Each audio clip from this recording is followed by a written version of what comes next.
Ordem, na verdade. E chegamos na nova parte da nossa jornada da eletiva, né? Nós tivemos há pouco tempo a escolha, a escalada dos sonhos, né? E agora nós vamos escolher algumas eletivas que foram criadas idealizando aquilo que vocês sonharam, né? Obviamente, naquilo que é possível, né, nós construirmos junto nesse segundo semestre, tá? Então eu vou apresentar aqui para vocês. Só um minutinho.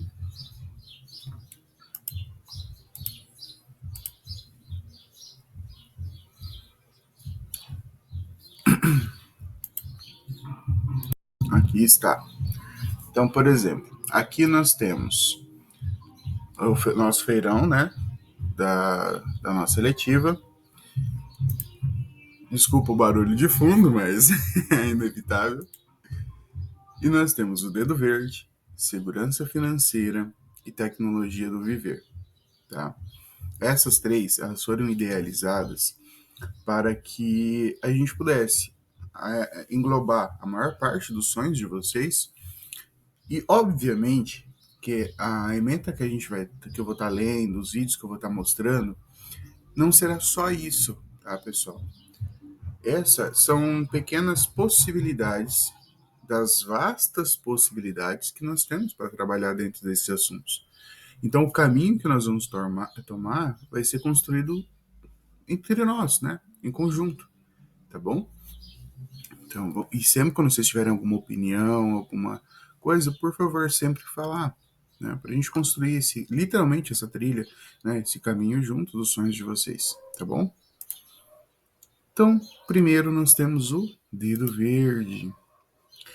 A eletiva está idealizada com a finalidade de conhecer e construir técnicas de recuperação de solo e produção de alimentos sustentáveis, objetivando ajudar o meio ambiente e promover aprendizados de suma importância para a vida e a construção da responsabilidade cidadã.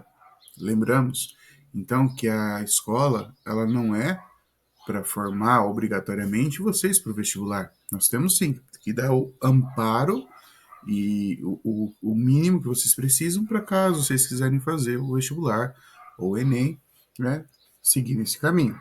O objetivo da escola é formar cidadãos, preparar vocês para a vida, tá? E quem falar o contrário perdeu a noção do que é a escola, né? O processo cooperativo, na eletiva, estará ligado diretamente às habilidades socioemocionais, culturais e incentivando as boas atitudes, protagonismo e autonomia. A eletiva ainda foca na seguridade alimentar de forma sustentável e trabalha a água como promotora da vida. Então aqui, além daquelas técnicas de cultivo, alimentos para o futuro, as habilidades que estão relacionadas aos meios socioemocionais, culturais, né? Nós teremos, fundamentalmente, a aplicação dessas técnicas, a aplicação desses conhecimentos, tá? Para tornar não só aquele espaço que às vezes a gente tem em casa que só acumula mato, em uma produção sustentável de alimento, né? Para você colocar ali uma salada no almoço, uma salada no jantar, começa assim, porque sempre a gente acaba vendo alguma iniciativa e já tendo conhecimento básico para isso. Nós sabemos que a gente passa por períodos realmente conturbados, né, com pandemia e tudo mais, e esses conhecimentos são fundamentais, né, para às vezes você conseguir colocar ali um alimento diferenciado sem custo, né, sem poluente, sem agrotóxico no alimento. E dando tempo, né, nós utilizaremos também o processo de recuperação, de potabilidade da água da chuva, por exemplo. Como podemos tornar a água da chuva potável para o consumo, numa eventual falta? Então, tudo isso a gente vai vendo no decorrer na nossa eletiva, caso essa seja escolhida. Mas não só isso, né? Porque nós temos aberto aí vastidão de possibilidades. E aí eu separei alguns vídeos, tá? Então serão 3 aulas seguidas, com um tema para cada aula, tá? Então eu preparei alguns vídeos onde a gente vai estar vendo essas vastas possibilidades. E não só essas, porque existem muitas outras, tá bom? Então vamos lá. 9 bilhões de pessoas. A população mundial aumentará em 2 bilhões na próxima geração. Alimentar 9 bilhões de pessoas de modo sustentável parece improvável, porém, isso pode ser feito. A chave para alimentar o futuro é aumentar a produtividade agrícola. A Yara fornece globalmente soluções para uma agricultura sustentável. O mundo precisa produzir mais alimentos, mas não podemos desmatar florestas por terras, e a água está rapidamente se tornando escassa. Precisamos de crescimento sustentável. A resposta é a eficiência. As soluções da Yara aumentam a produção de alimentos a partir de cada hectare de terra e a cada gota de água utilizada. Nossa visão local e abordagem inovadora criam uma vantagem competitiva para os agricultores, para a Yara e para a sociedade. Em 2050, o mundo precisará de 70% mais de alimentos que temos hoje. O desenvolvimento gera maior demanda por alimentos que consomem muita energia, como a carne. Economias emergentes fornecerão mais alimentos. O Brasil já é uma potência agrícola e a África prepara-se para seguir o mesmo caminho. A solução é a agricultura rentável e eficiente. A Yara atua em parcerias intersetoriais em vários níveis, apoiando a agricultura sustentável ao investir em conhecimento e infraestrutura. A mudança climática vai reduzir a produtividade agrícola. Ao mesmo tempo, a agricultura também é responsável pelo aquecimento global, com a mudança do uso da terra como principal fator. A resposta está na produtividade. A produção de fertilizantes contribui para vencer o desafio. Utilizar fertilizantes é fundamental para otimizar o rendimento, aumentar a eficiência de uso da terra e mitigar as emissões de gases de efeito estufa. A Yara reduziu pela metade a emissão em sua produção de fertilizantes. Os desafios colocados pelas megatendências globais oferecem amplas oportunidades de negócios. Criando Impacto é a iniciativa da Yara que engaja a sua equipe em oportunidades que conectam a empresa e os interesses da sociedade. São soluções que agregam valor tanto para nossos negócios quanto para a sociedade em geral, trazendo vantagem competitiva. Assim, criamos valor para os acionistas, gerando impacto na sociedade.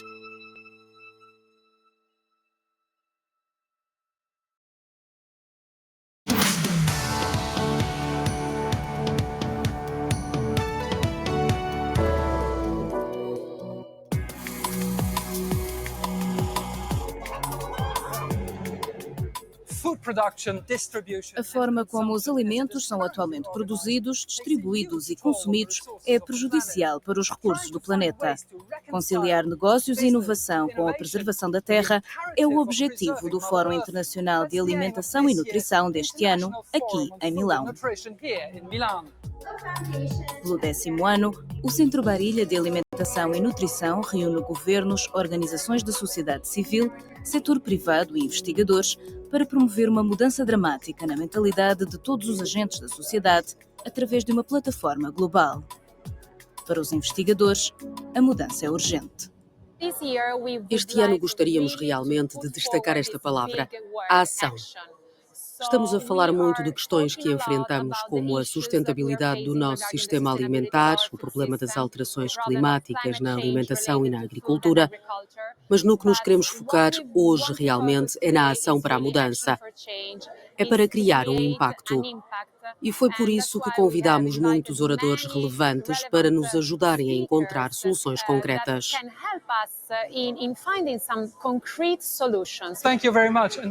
Para darmos um exemplo de ação, tivemos a oportunidade de conversar com Riccardo Valentini, que, como membro do painel intergovernamental sobre mudanças climáticas, ganhou em 2007 o Nobel da Paz. Queremos ver se podemos convencer as pessoas no local onde comem, nas cantinas dos funcionários, a reduzir a pegada em termos de emissões de gases de efeito de estufa e assim mudar as dietas de dietas insustentáveis para outras mais amigas do ambiente. Um terço das emissões de dióxido de carbono tem origem na produção de alimentos, razão que levou a Fundação Barilha a criar um projeto para mudar as dietas em larga escala. É uma experiência social gigante porque estamos a envolver mais de 10 mil pessoas. Mas quando não consegue convencer as pessoas com argumentos racionais a mudar os hábitos alimentares, como é que se chega até elas? Está a falar com um italiano e para nós, para os italianos, a comida é absolutamente importante para as nossas vidas. Mas exatamente por esse motivo, criar comunidades, envolver as pessoas também é um momento de felicidade, um momento de partilhar algo em comum.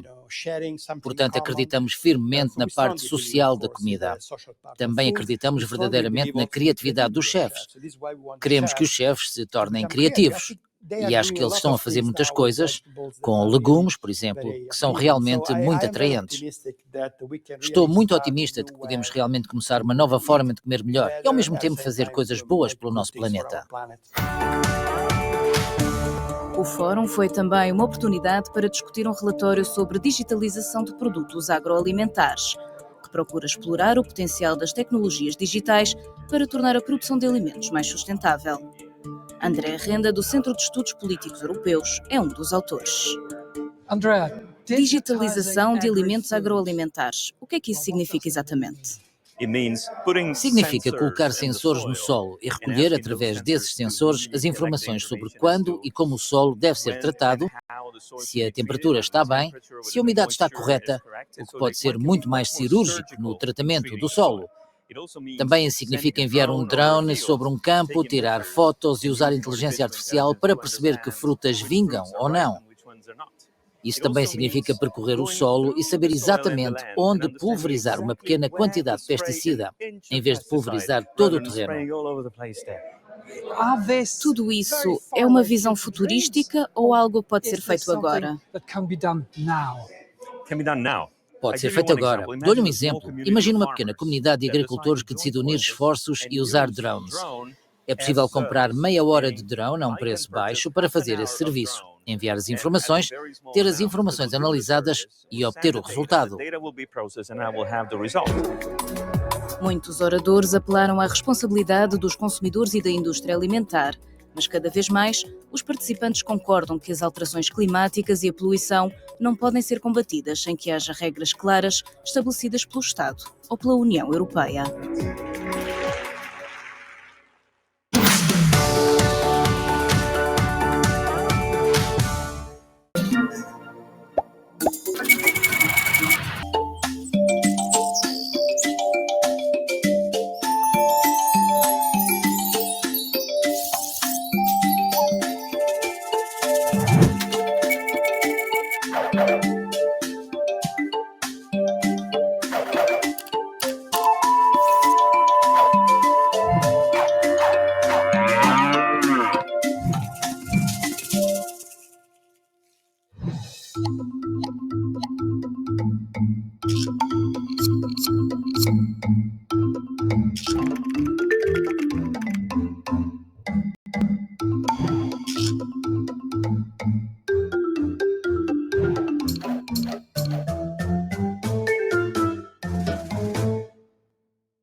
Você sabe o porquê de ainda existir fome no mundo? Você conhece as diferentes formas que os alimentos podem ser produzidos? A alimentação é considerada um direito humano no Brasil e no mundo. Esse tema, que é muito importante no nosso dia a dia, é central para o debate sobre a segurança alimentar e o combate à fome. Segurança alimentar é quando todos os indivíduos, a todo momento, têm acesso a quantidades suficientes de alimentos nutritivos e de qualidade para uma vida saudável. Uma das formas mais comuns da insegurança alimentar é a fome. Em 2018, aproximadamente 820 milhões de pessoas passaram fome e mais de 2 bilhões não tiveram acesso regular aos micronutrientes necessários para uma boa nutrição. Esses índices concentram-se em países subdesenvolvidos, principalmente na Ásia, na África e na América Latina.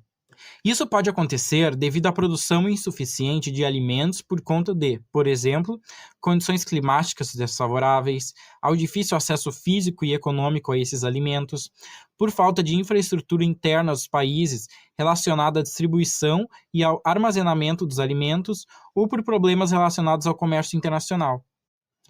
Nesse vídeo, nós vamos explorar melhores alternativas para a produção sustentável de alimentos no século XXI. Mas primeiro, é importante a gente lembrar como tudo isso começou.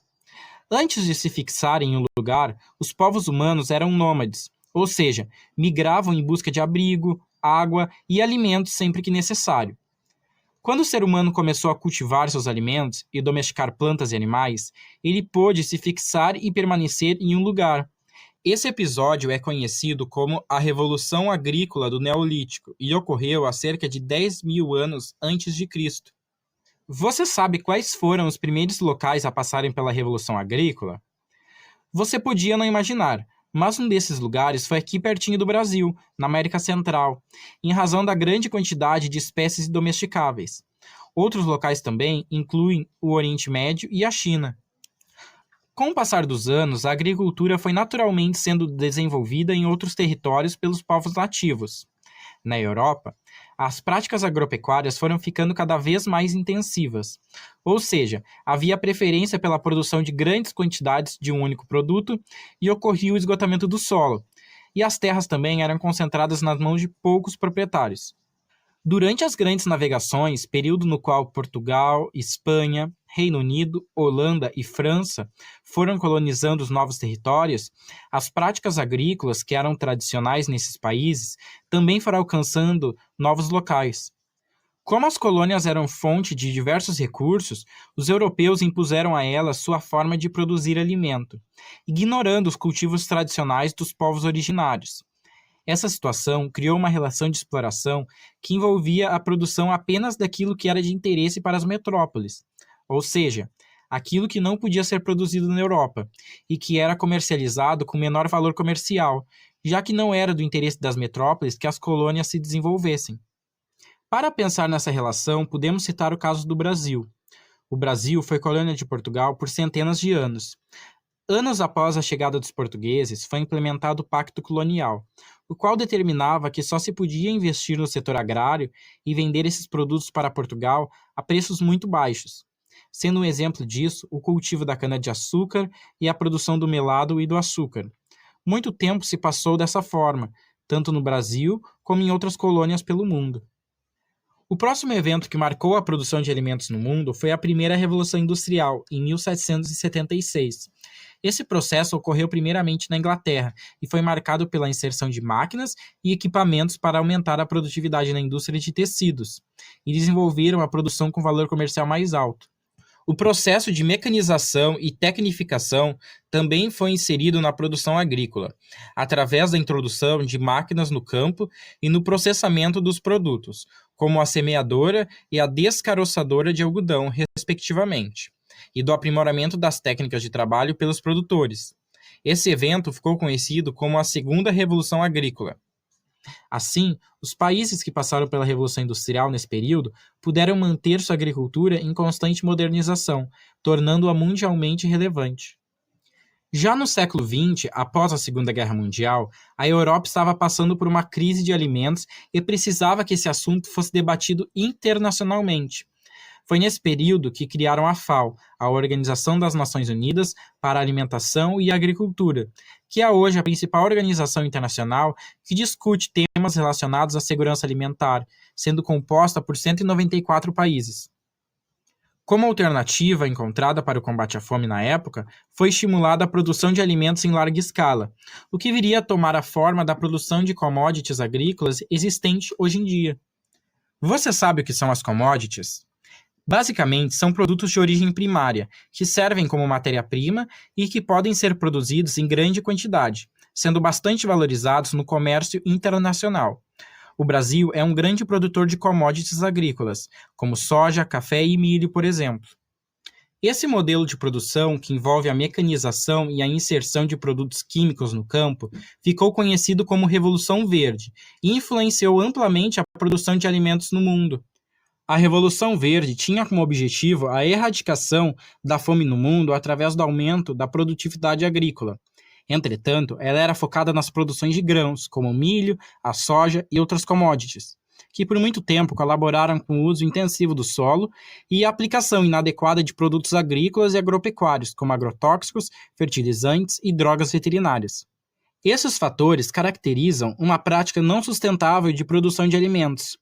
Além disso, ela também incentivou a mecanização dos processos de cultivo, colheita e processamento dos alimentos, que apesar de auxiliarem no aumento da produtividade, também fizeram com que muita mão de obra no campo ficasse ociosa, fazendo com que essas pessoas perdessem seus empregos e migrassem para as cidades.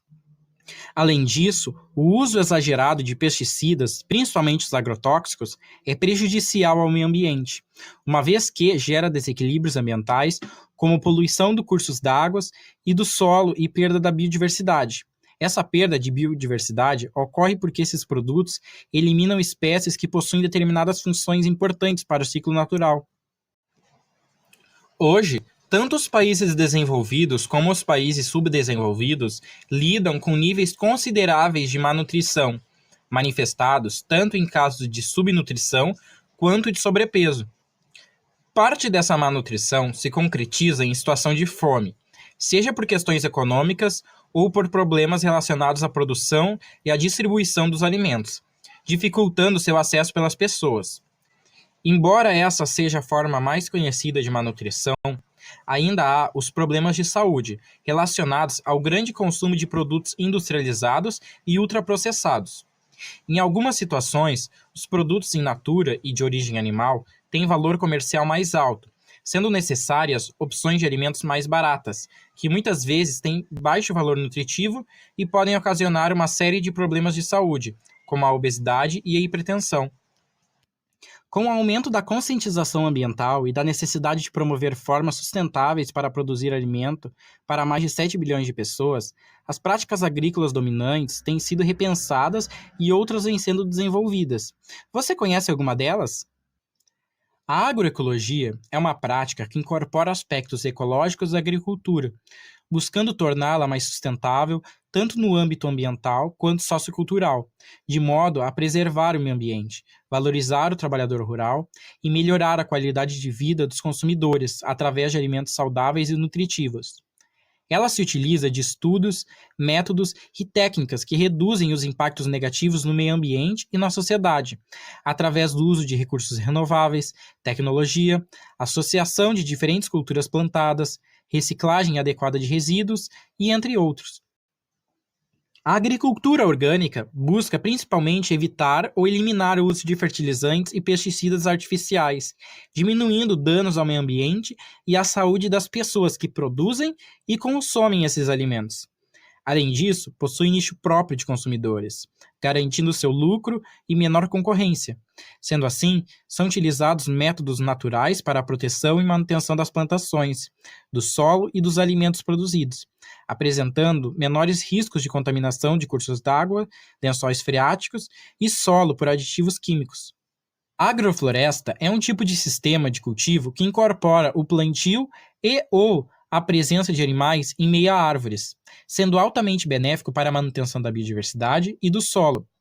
Agroflorestas evitam grandes desmatamentos e a erosão do solo, assim como a danificação das plantações, causadas pelo impacto da chuva e do vento em ambos. Além disso, é importante enfatizar a importância desse tipo de agricultura para pequenos produtores por demandar menos tecnologia e recursos financeiros, visto que não é necessário retirar todas as plantas locais, que também auxiliam naturalmente na manutenção da umidade e matéria orgânica da terra. Hoje, com a atual pandemia do novo coronavírus, vários desafios foram impostos, tanto para aqueles que produzem quanto para quem consome os alimentos. Com as medidas de restrição do comércio e das atividades não essenciais, muitos produtores encontram dificuldades para escoar sua produção e muitas pessoas tiveram suas rendas diminuídas ou cortadas, apresentando um desafio para a segurança alimentar em todo o mundo. Ao mesmo tempo, a necessidade de consumir alimentos em quantidade e qualidade adequadas cresce, já que a alimentação é um fator essencial ligado à manutenção da saúde e o fortalecimento do sistema imunológico. Assim, os hábitos alimentares estão sendo adaptados conforme a realidade de cada um. E você, como está sendo sua rotina alimentar durante a pandemia? Conta pra gente nos comentários. Ficou curioso sobre o assunto? Confere o guia de estudo disponível no nosso site. E então, até o próximo vídeo. Tá gostoso aí, Juju? Tá sim. Você sabia que enquanto a Juju tá comendo esse sanduba delicioso, cerca de 1 bilhão de pessoas passam fome no mundo? Eita, mas por que isso acontece? Por causa do preço dos alimentos, por causa das guerras, por causa das condições climáticas extremas. Meu nome é Juliana e eu tô apresentando Sustenta Aí.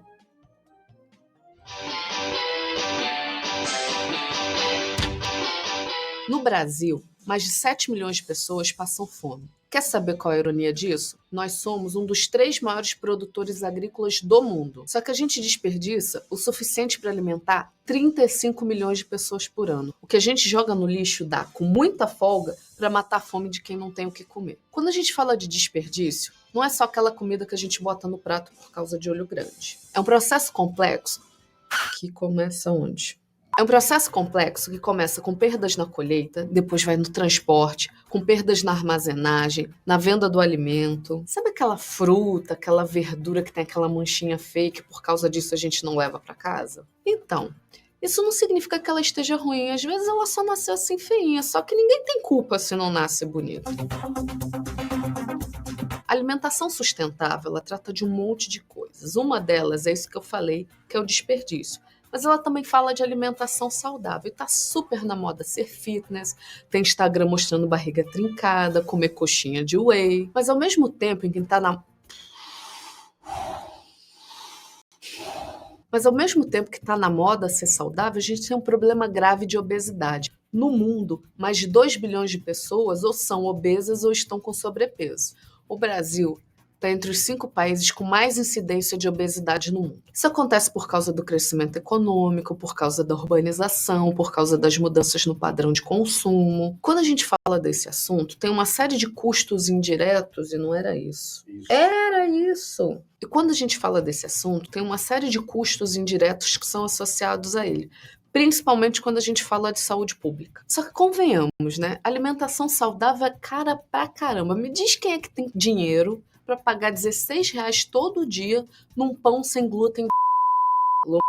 Se quiser fazer jabá, é só entrar em contato, hein? Quem é que tem grana para comprar sempre alimento orgânico que é 30, 40, às vezes é 100 vezes mais caro? Não é 100 vezes, 100%, mas é 100 vezes mais caro.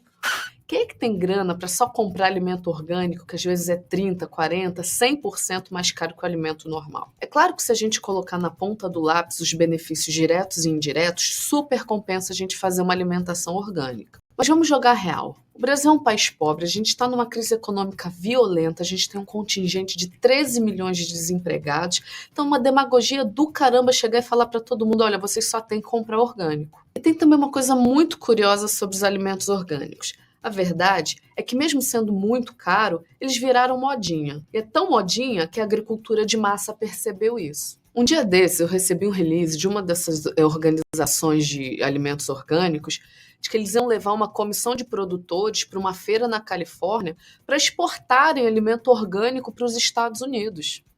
Oi! Exatamente isso que vocês ouviram. Exportar alimento orgânico. Mas pode isso, Bial? Pode não, Juju. Oh, Jesus. A agricultura orgânica, ela tem como característica a baixa produção, a sazonalidade e a localidade. E o que é isso? Como a agricultura orgânica ela não usa defensivo agrícola, então ela não tem como ser produzida em escala em grande quantidade. Como ela é uma agricultura de estação, não tem, por exemplo, como você produzir uma manga orgânica no inverno. E como a durabilidade é menor, ela não tem como percorrer grandes distâncias, por isso ela é uma agricultura mais local. Então, quando a gente fala de exportar alimento orgânico, a gente tem que entender que tem uma coisa bem estranha aí. E a gente tem que fazer uma análise crítica disso. Exportar alimento orgânico é greenwashing puro. Greenwashing? Isso, Juju. Maquiagem verde, oportunismo. Inclusive, ainda sobre esse assunto de orgânico, muito se tem falado sobre agricultura local e agricultura urbana. Você sabe o que é agricultura urbana, Juju? Ops, sei não. Explica pra galera aí. Nossa, Juju, só me dá pergunta difícil, hein? Peraí que eu vou ter que ler porque eu não consigo responder tudo de cabeça. É uma agricultura dentro da cidade que utiliza os recursos humanos e materiais, os produtos e serviços encontrados dentro ou ao redor da área urbana. Em muitos casos, o cultivo se dá em áreas... Em muitos casos, o cultivo se dá por meio de terrenos Em muitos casos, o cultivo se dá em terrenos que estão em desuso ou em prédios que não estão habitados. O legal da agricultura urbana é que ela gera novas formas de emprego, ela gera mais área verde para a cidade, melhoria na qualidade do ar, temperaturas mais amenas. Se a gente for pensar, ela tem tudo a ver com a agricultura orgânica. Ela é de baixa escala, ela é sazonal e ela é regional. E o melhor dessa história é que, como ela é uma agricultura que está mais próxima do cliente, a logística dela é mais simples. Isso faz com que o custo seja menor e as emissões de gases de efeito estufa também sejam menores, porque o transporte é menor. Juju, acho que está na hora da gente dizer adeus, né? Ah, Ju, antes de ir, faz um resumão pra gente. Então, Juju, quando a gente fala de alimentação sustentável, isso é muito mais do que falar de alimentação saudável. A gente tem de pensar na... Eu não sei fazer...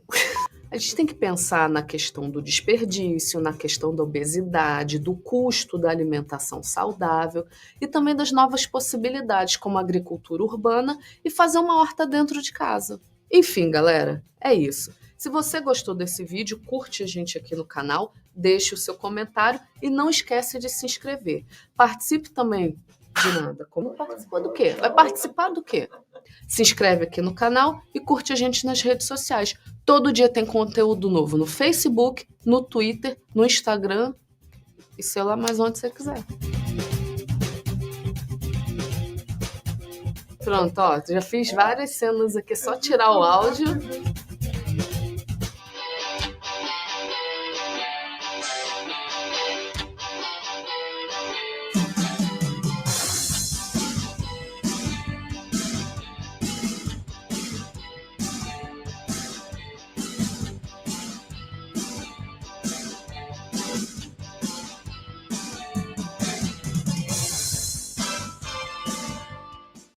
E o ministro do Meio Ambiente destacou o potencial sustentável da agricultura brasileira, que garante segurança alimentar e energia limpa para o Brasil e para o mundo.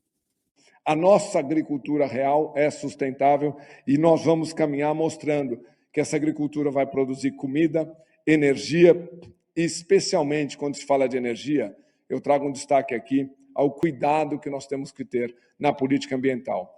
O mundo quer eliminar veículos a combustão e nós, do governo federal, não vamos deixar que isso aconteça. Por quê? Porque o Brasil tem aí, no etanol, uma solução híbrida muito inteligente, pronta, fácil, que emite muito menos emissões. Eu estava brincando aqui, antes do Caio, eu estava brincando com ele, Caio, você quer ver os ambientalistas me homenagear? É só eliminar os veículos a combustão.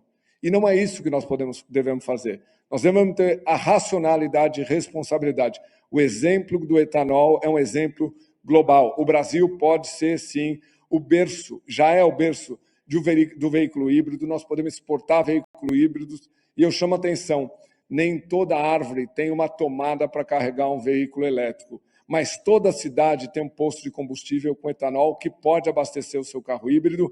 E agora nós podemos partir para os veículos semipesados e pesados, colocando motores híbridos para uma transmissão elétrica. Esse é um futuro moderno e o Brasil vai nessa direção e o Ministério do Meio Ambiente, junto com o Ministério da Economia, está desenhando uma política automobilística sustentável e nós vamos valorizar o etanol e o nosso carro híbrido, porque eu acho que nós não podemos deixar que só por um momento que busca-se falar de eliminação de 100% das emissões, a gente possa perder essa oportunidade que o Brasil tem numa solução muito mais moderna, e não é só uma solução para o Brasil, é uma solução talvez para várias partes do mundo, nesses veículos híbridos que tem muito ainda a contribuir. Comida e mais comida. Você já imaginou 40 mil toneladas de alimentos desperdiçados? Pois é, por incrível que pareça, é isso que o Brasil joga fora em apenas um dia. De acordo com dados de 2014 da Embrapa, a empresa brasileira de pesquisa agropecuária, essa quantidade de alimentos que vai para o lixo poderia alimentar 19 milhões de pessoas por um ano. A senhora joga muita comida fora? Não. Costuma reaproveitar os alimentos? Às vezes. O que a senhora faz? Conta para mim. Bolinho de arroz, entendeu? Cozinhar abóbora e batata doce com casca. Porque a abóbora fica macia, a casca amolece e sai com facilidade se você quiser. A carne assada, você faz um mexidinho e vai aproveitando. E para conhecer um pouco mais sobre reaproveitamento de alimentos, o Expedições Urbanas está aqui no Rio de Janeiro e vai te levar para conhecer o Favela Orgânica. A gente está aqui em Copacabana e agora vamos para a comunidade da Babilônia, que fica no Leme, aqui também na Zona Sul. Vamos lá!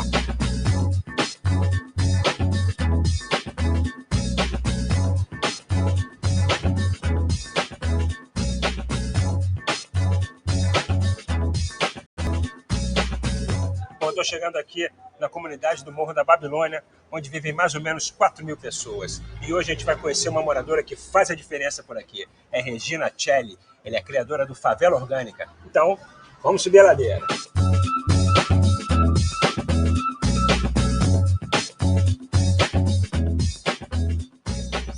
Fala, Regina. Tudo bom? Como é que você está? Tudo bom? Tudo bem? Ótimo. Diz uma coisa, Regina. Como é que surgiu a ideia de criar o Favela Orgânica? Surgiu pela minha própria experiência como cozinheira nordestina, de ver que lá a gente sabia aproveitar bem melhor os alimentos, e vim aqui no Rio de Janeiro, nas feiras livres, e ver a quantidade de alimentos sendo desperdiçada. Então, Regina Celli tem que atuar. É uma cozinha do amor, que é resgate e o prazer de cozinhar.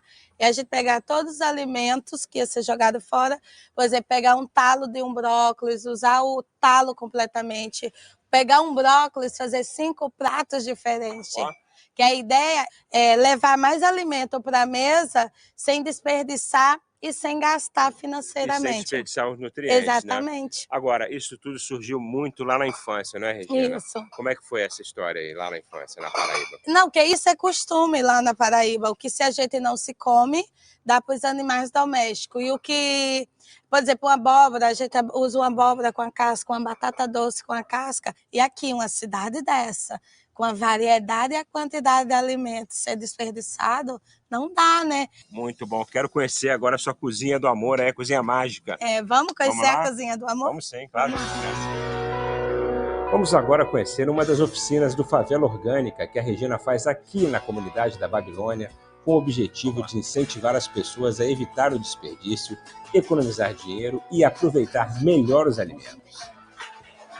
Regina, aqui é um lugar sagrado, é isso? É um lugar muito especial, onde tudo começou, né? Olha que coisa legal, tá cheio de menina bonita aqui. Quem é aqui, Regina? Essa aqui é minha mãe, aqui é a Shirley, aqui é a Danada, a Anitta, que ela iniciou junto comigo o projeto, que foi com 6 mulheres da comunidade, empregada doméstica, como eu na época. A oficina é só para o pessoal da comunidade ou não? Qualquer um pode participar? Como é que é isso? A oficina é para o público em geral, para a comunidade, mas sempre tem vaga para as pessoas de fora também que possam participar, de outras comunidades, do asfalto, que o pessoal fala, que não precisa separar. E em casa? Faz sucesso? As receitas aqui fazem sucesso em casa? Faz sim, porque antigamente a gente não sabia que podia aproveitar a casca da banana. Que eu fazia em casa? Eu jogava fora. Mas depois que eu vim participar de uma reunião que ela me convidou, né, na época, aí eu vim e aprendi a fazer o brigadeiro de casca de banana. Hoje em dia eu não jogo fora, a minha filha adora, meu filho também adora, meu marido também gosta. E quando eu comecei lá em casa... casca, eu não vou comer. Eu fiz, eles se amarram até hoje. As oficinas do Favela Orgânica são realizadas também em restaurantes, escolas, hotéis e residências no Rio de Janeiro e em outros estados do Brasil. A oficina custa, em média, R$ 60 por pessoa. Não tem limite de idade e qualquer interessado com ou sem experiência na cozinha pode participar.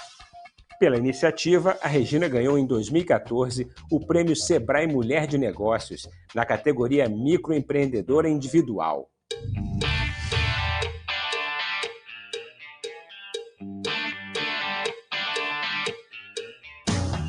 Regina, agora que você já se transformou, né, em chefe, diz pra mim como é que você vai montar esse arroz colorido aí.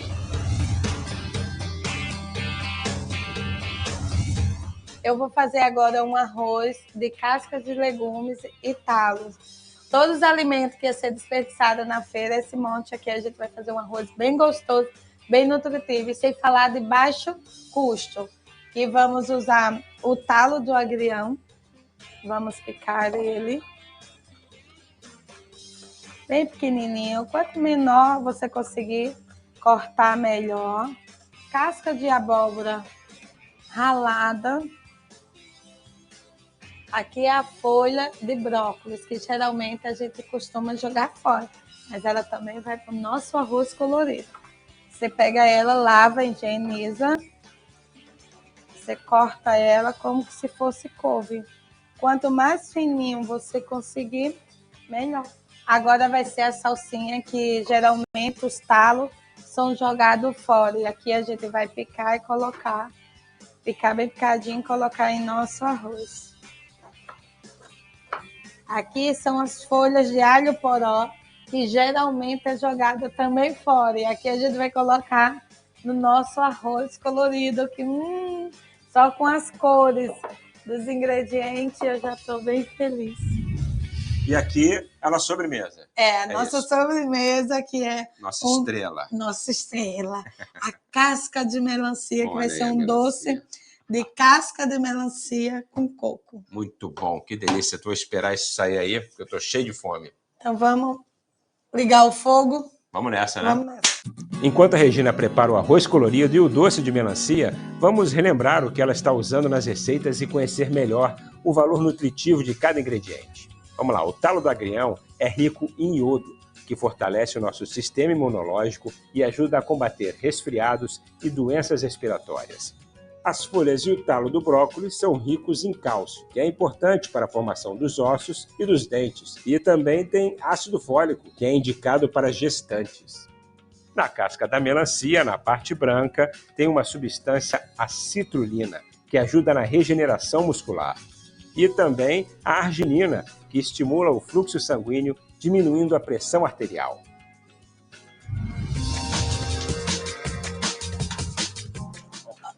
Olha aqui, Renato, a mesa que fizemos para você com esse bizu. Coisa linda, na Praia do Leme, olha só. Aqui na Babilônia, que maravilha, e uma comida deliciosa. Sensacional. Então, quer que eu te sirva? Por favor, é uma honra.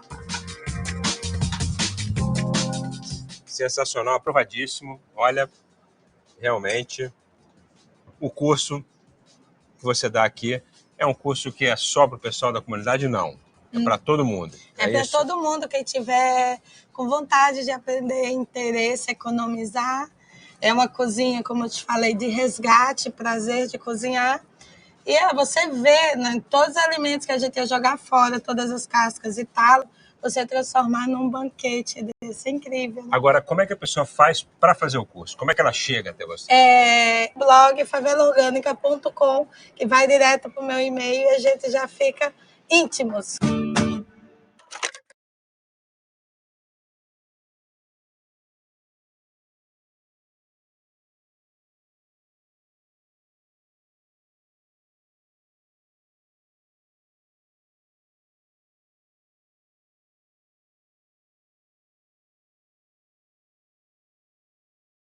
É muito importante que a gente faça todos os dias a seguinte pergunta: estamos a serviço de quê?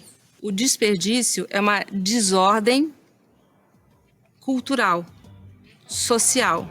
Então, pode-se dizer que o desperdício é a cultura da desordem.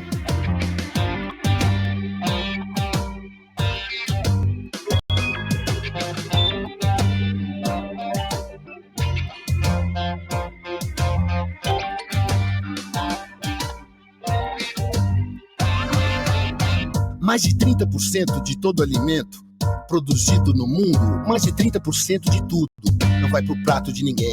Isso é um fato, eu sei. Mais de um terço do rango que o ser humano produz, dos bilhões de grãos de vegetais e animais abatidos,